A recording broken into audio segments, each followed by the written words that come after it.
Askreddit. Doctors of Reddit, what is a 1 in a million chance thing about your patient you have witnessed? Was operating on a pregnant lady that came in having been shot in the belly. Delivered the kid through our incision and the baby had a perfect line across his shoulder where the bullet had grazed him. He was totally fine and didn't need stitches. Mom lived too. My father is an anesthetist. I remember his 1 in a million, way more rare actually, thing happened when I was like 13. He was knocking a patient out for the surgery, did the pre-op stuff. The woman's consultation earlier showed no flags for anything major. She had a reaction, which can happen such as malignant hypothermia, but this wasn't that. Her reaction to the medication was where her own skin started to split and peel away from her body in large chunks. Her own body was rejecting her skin. The woman spent quite some time recovering. There was an investigation into the whole thing, but everything was done by the book and there was no reason for this to happen. The drug company was contacted, and they had never heard or seen about this happening with any of the drugs. Drugs were taken and retested. This went on for a while. Turns out it was an allergic reaction to the drug and it's just the way it presented. It was so extremely rare no one had seen it with the drug that has been in use for decades all over the world. My father ended up writing a paper on it. This is a true moment straight out of House MD. It both illustrates how dumb luck can determine whether we live or die and how well trained and observant some professionals are. A neurologist I was rotating with once was walking to the parking lot through the emergency department, and one of the docs stopped him and asked him to do a quick look-see on a lady he was about to discharge home. We call these drive-by consults. This woman had some vague, non-specific complaints like headache and passing dizziness, but nothing out of the ordinary, and all tests in the air came back negative, so she was waiting for discharge. Neurologist spends 5 minutes with her, comes back and says admit this woman and do a stat MRI of her brain. He noticed an extremely subtle vertical nystagmus of her eyes. A nystagmus is basically a repetitive, uncontrolled movement of your eyes which can have dozens of causes. A horizontal nystagmus is what you'll see 99.9% of the time, and it's usually benign in origin. Vertical nystagmus, on the other hand, is a stroke in your cerebellum until proven otherwise. They sent the woman to MRI which showed infarcts in both sides of her cerebellum, and she was in neurosurgery the next morning. If it weren't for that drive-by she would have been sent home and probably died overnight. Edit. I was not expecting this comment chain to get so large. A few people have pointed out that if she had surgery the next day and could have died overnight, why did she not pass away at the hospital? Answer is that non-surgical treatment also began as soon as she was admitted.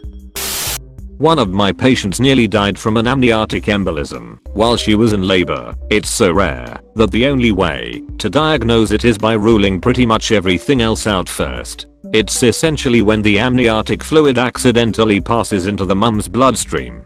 She had a cardiac arrest and we did CPR while doing an emergency C-section. She is slowly recovering, but has lost most of her brain function. Inserted a urinary catheter to a female patient. She complains of pain where the bladder is situated, and it was distended. No drainage per catheter. When we pulled the catheter out, there it was, a worm which got stuck inside the tube. How the hell did the worm enter the bladder? Lab tech here. We see worms very often. Disgusting and interesting at the same time. Once when a female patient was submitting a urine sample, a full worm worked its way into the cup. It was Ascaris lumbricoides. Gotta love the medical field. I was a paramedic, and I came to a scene where I had a patient who was talking to me, but he had no blood pressure and no detectable pulse. I couldn't even hear his heartbeat with a high quality stethoscope. They dumped a few bags of fluid in him in the head before they were barely able to get a BP on him. This was years ago. Saw a teenager, 16 or 17, have a heart attack. Jacked athletic kid with 8-pack abs fell on the ground clutching his chest during basketball practice. Everyone in the pediatric thought it was a panic attack except for the adult resident who said, "I've seen hundreds of heart attacks. He's having a heart attack. Don't ask me why, but that's what this looks like." And that's what it was. He had an inborn anomaly where one of coronary arteries coursed between the pulmonary artery and the aorta. During exercise, the aorta and pulmonary artery expand with the increased cardiac output, and for whatever reason, That was the day that they squeezed a right coronary artery and caused a massive myocardial infarction. It was bad news bears. The damage was so bad, kid needed a heart transplant. He was transferred to a pediatric heart center. A left ventricular assist device, LVAD, was implanted because his heart function was so poor. A donor heart was found, and as he was being prepared for surgery, his own heart decided to suddenly start working again. It turns out that hearts can heal after a massive heart attack, especially teenage hearts in athletic kids. This was only discovered after the advent of the LVAD, because prior to that, nobody would live long enough to recover. At the time, I think this kid was like one of the first 10 pediatric patients to get an LVAD at that hospital. So the kid had to get his coronary artery reimplanted so that it wasn't going to get squeezed like that again, but he got to keep his heart, and I hear he recovered and returned to playing basketball. Had a very sick child with influenza. Spent 6 months in my ICU. Had a month of blood gases that were not compatible with life. Had multiple collapsed lungs. He's currently in 6th grade, no ventilator, no tracheostomy, literally no complications for the long term. I spayed and neutered a hermaphrodite pit bull once. Story from last year. After a pretty uneventful pregnancy, a woman goes into labor, but it doesn't advance as quickly as it should, so she gets a secondary cesarean section. Standard procedure. The baby gets out, and its eyeball is almost pressed out of the eye socket. Everybody is in shock. The parents start crying. We don't know what to do. Turns out the child had a huge tumor of the temporal lobe which pushed the eye out. We later analyzed the ultrasound pics and the tumor was already there, so it just got overlooked. Brain tumors in neonates are even rarer than 1 in a million. It's actually 0.3 per million. So I hope I'll never see such a case again. Edit. Unfortunately, I don't know the outcome. The child was transferred to another hospital. I once saw an 4th drug user who managed to break an old needle off in his vein when injecting and presented with chest pain. It was only when we were doing an angiogram we noticed the needle fragment embedded in his heart. I've never seen this before or since. I once saw a newborn baby who was a true mix of genders, intersex.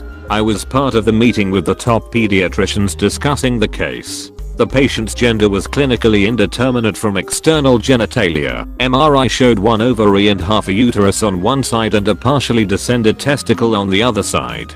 To decide once and for all, they used genetic analysis to analyze the chromosomal makeup. However, this showed a 50-50 mosaic of cells, some of which were XX, female, and some of which were XY, male. A very confusing case as to what to do next. Unfortunately, I was unable to follow this one up. My dad somehow got a blood infection that, normally, only dogs can get. I'm not a doctor but a patient. I was born with a large vascular tumor in my right thigh around my right hip that caused my right femur to gradually die. But my case wasn't 1 in a million, but 1 in 7 billion. Why? Being born with a tumor is very rare, about 0.3 in a million, plus it was vascular. It was very large at approximately 18x11x15 centimeters, about 7.5 inch x 4.5 inch x 6 inches, and contained more than half my blood volume. Despite its size, it was not visible. There were no bulges or discoloration or visible signs. This means it was embedded and striated in my muscles and caused many lifetimes worth of physical pain. Fast forward to when I was 20, when they discovered I have osteonecrosis of my right femur. Essentially, the blood supply to my femur got cut off and the bone started to die. I saw literally more than 100 doctors and no one could figure out why I have it, why at such a young age, and what they didn't understand was this never before seen comorbidity. No scientific literature on cases remotely like mine. My case was discussed by doctors worldwide, and it was confirmed to be the first case in the world. In order to even begin treating the bone, I had to have my tumor removed. I was scheduled for a surgery in mid-2017, was told it was just going to be a 5H surgery, and that I'll be free from the tumor after this. They told me with any surgery some bleeding is expected, which is frankly common sense, but that I didn't have to worry about it because they ran thorough blood tests on me and I showed no abnormalities in the blood. I woke up 4H later and the surgeon told me they were not able to remove the tumor. What happened was, after they cut me open, and before they got anywhere close to my tumor, I started hemorrhaging, and lost more than half my blood volume instantaneously. I just wouldn't clot at all, and they didn't know why. Went into shock and I almost died, at the age of 21. Later I saw a hematologist to figure out what went wrong, and she told me in her 30-year career she's never seen a vascular tumor like this, and such weird bleeding. She had to order a rare blood test, and it was determined that I have an extremely rare blood disorder found only in vascular tumors. Somehow the blood in my tumor spontaneously formed many clots on a daily basis, and I ran out of clotting factors and platelets. Because of how isolated the tumor was, they couldn't detect this abnormality with blood samples of blood flowing in my bloodstream. I continued to deteriorate, and there was no way to fix me. In January 2018, less than 2 weeks after my 22nd birthday, I was told I was dying and had at most only 1 year to live. I had two options. One is to be content with the time I have left and do nothing, or risk everything entirely to go for a surgery as soon as possible, but it has a 90% mortality rate. Normally doctors won't operate if they know the patient might die, but in my case not operating will kill me. They had to take any chances of survival, no matter how slim. Got booked in for a surgery to try to remove the tumor. The nature of the surgery was the first of its kind, the first in Australia with more than 20 surgeons involved worldwide. I was in there for 12h, and in a coma in the ICU for 5 days. 2 muscles and 70% of the tumor was removed, and now I have a huge dent in my right thigh, permanent nerve damage. I don't feel a thing. Despite everything, my doctor said that it's a miracle I'm alive. There are some after effects though. I suffer from severe PTSD, depression and anxiety, on top of my severe chronic pain. I have one last surgery for now, which is a total hip replacement, a common surgery, but not at the age of 23, but with extra details like removing my dead femur and dealing with my rare bleeding disorder. However, due to the complexity of the case, my bleeding issues, and that the remaining 30% of the tumor that they were unable to remove is the same part of the tumor that almost killed me, it's a tad bit different, and I'll have more than 5 surgeons involved in the upcoming surgery. Wish me luck.